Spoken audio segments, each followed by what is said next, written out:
made note here. He was talking about like in the evangelization process, it included sacrament, it included prayer, it included rosary, it included all these things. And he talks about this discrepancy or this dichotomy between selling him on an idea and welcoming him into something special. And he said that if they would have been selling him an idea, he would have stood athwart. Yeah. But because they were welcoming him into something special, and he noticed that it was special for them because they treated it differently. And because he felt like they were welcoming him into that in the liturgy, yes, but also in the lives of these Capuchin friars, that he thought there was something to that. And as I listened to that, I was like, man, we could learn a lot as evangelists. Like all three of us, I mean, that's what we do with our lives full time. And I obviously know that we're all called to do that, but in a very real way with ministry. I wonder what you guys think about that. This idea that like evangelization, when it's simply selling someone something, can feel like the rest of the world, because the world's always trying to sell you something. But when you're welcoming someone into something special, it can look different. I just thought it was an interesting way of thinkking about it. So I had a great experience on Saturday this week. Our Damascus worship, we were playing an event up in Twinsburg. Is that right, Jack? Twinsburg. And near Cleveland. And we got there and we're setting up for the show. And then all of a sudden, the Oscar Meyer Wiener truck pulls up. Yeah, dude, I love that song. The Oscar Meyer Wiener song. So we did a little quick Show research. Notes, we did a little quick Show research notes. on the Oscar Meyer Wiener truck. Turns out there's only 6 in existence. There are 6 trucks.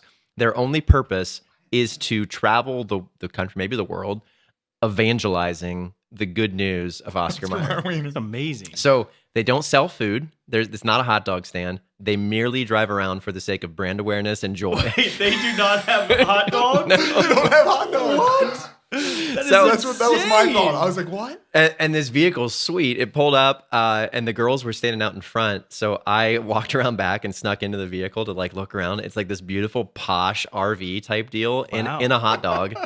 And I was amazed because I still couldn't understand the fact that it's not actually a hot dog stand, because that's what I would want. I wonder how much the driver gets paid. I don't know. But when I met these 2 young ladies, I mean, they're effectively missionaries Oscar Meyer for a hot dog. And I was struck. I was telling my kids when we got home just this strange reality, and I was struck by that very thing, that like I'm never going to be able to convince you to be engaged in something that I don't love. And it was evident that these 2 young women, despite what every presumption that I may have, they love this thing that they're doing, right? And because of that, the smile on their face and the joy that they brought convinced the whole crowd to go up and beg for whistles and stickers for. Like, when's the last time that I ate an Oscar Mayer hot dog? Never. I don't think ever. Yet.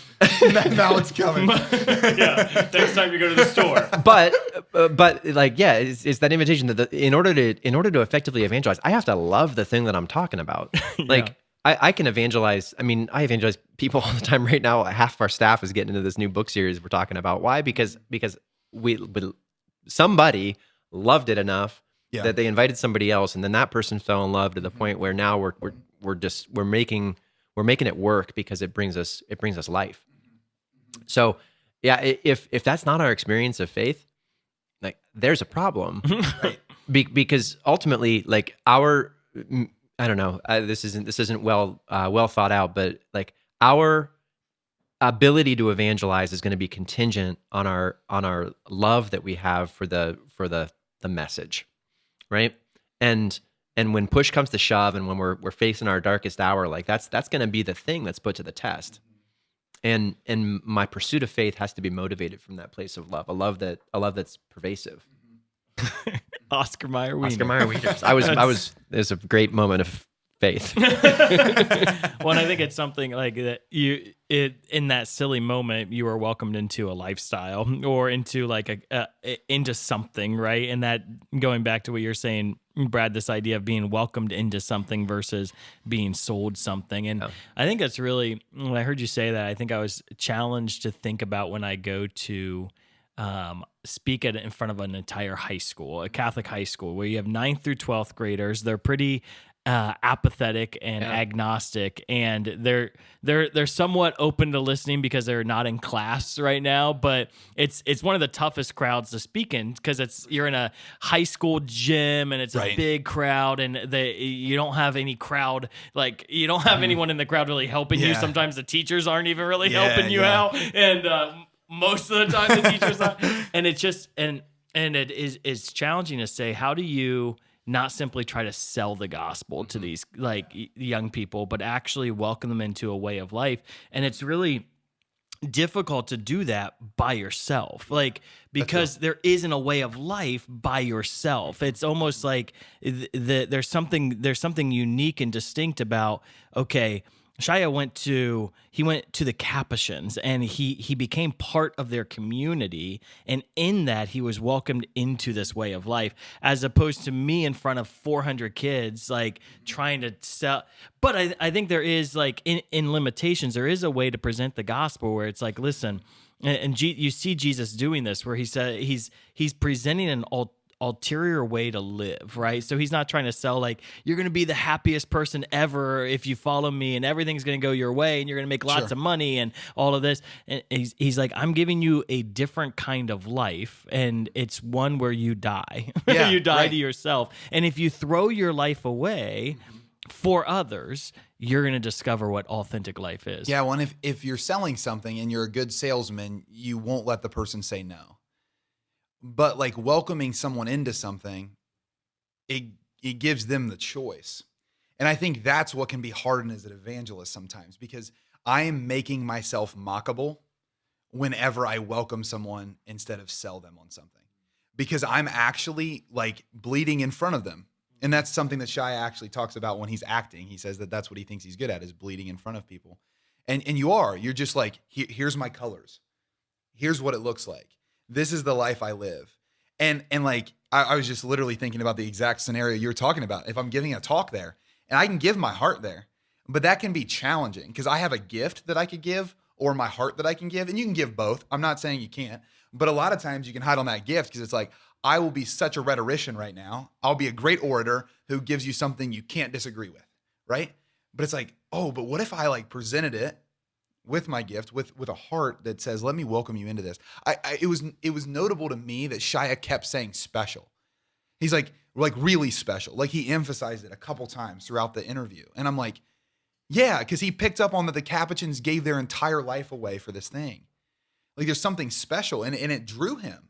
And it's something he would have mocked historically drew him. And I don't know, that risk can be hard for us too, at least for me. But I think the special was probably the community. So your talk in front of a crowd can motivate a crowd for a moment, but there's something about seeing, whoa, this is a people that live a different way of life. And I think that's why at Damascus we have so much fruit when people come here, not because our programming is all that much different than other people's programming. It's because they see a people who are living a different way of life, and they're like, you're normal people in your lay Catholics, and yet you're living a missionary lifestyle. Maybe I can do that too. I think that's, whoa, you're this Capuchin community, and you've given your lives completely to poverty, chastity, and obedience, and this is special. Yeah, that's good. Let me lean in on that quick, because I think I agree.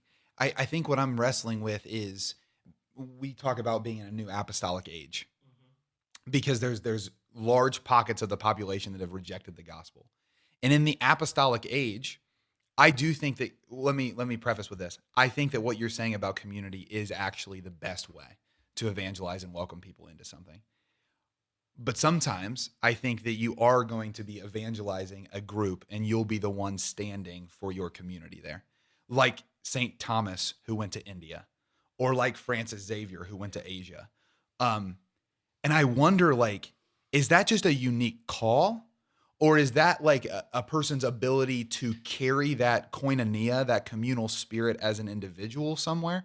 Like, does that make sense? Like, I think that it's actually something I'm just genuinely interested in, because I do think that communal way of evangelizing is the most effective. I don't dispute that for a second. I just wonder, in a world where there's so much evangelization that needs to happen, that sometimes Dan, Aaron, and Brad can't be in the same place at one time. I think it's really effective when we are. But does that make sense? Like, is that even fair to say? Like, I don't know. Maybe Thomas did go with 8 compatriots, but the way that I read it, when I read about the stories, they would go and they would tell stories, and then they would gather people, like local people, that would then buy into the way of life, and then they had a team.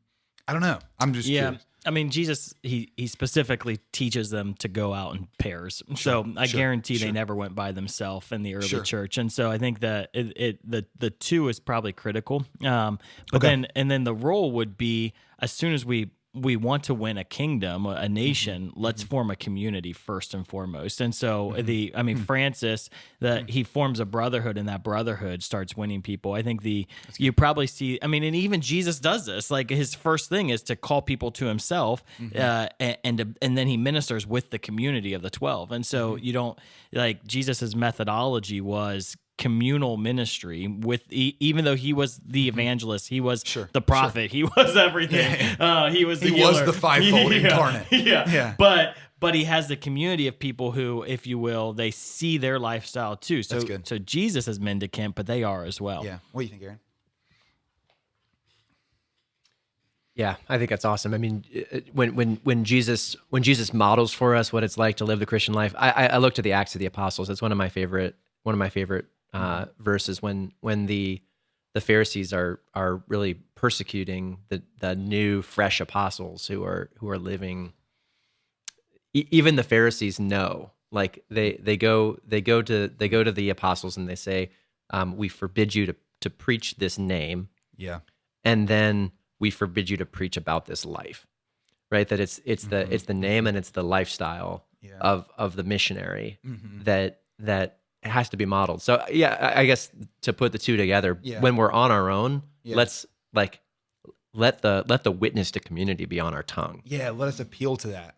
Right. I think that's what I was feeling in my heart too, because even in the letters that I find Paul writing by himself, he'll attest to what Timothy's doing. Right? Like, because I'm sure that even in the early church, they'd go out in pairs, and then because of persecution and things get split. But then when that happens, is the first thing I'm saying, like, my brother Timothy is just doing amazing things, and he lives in this type of way, because I almost think honor carries someone with you. Big deal. It carries someone with you.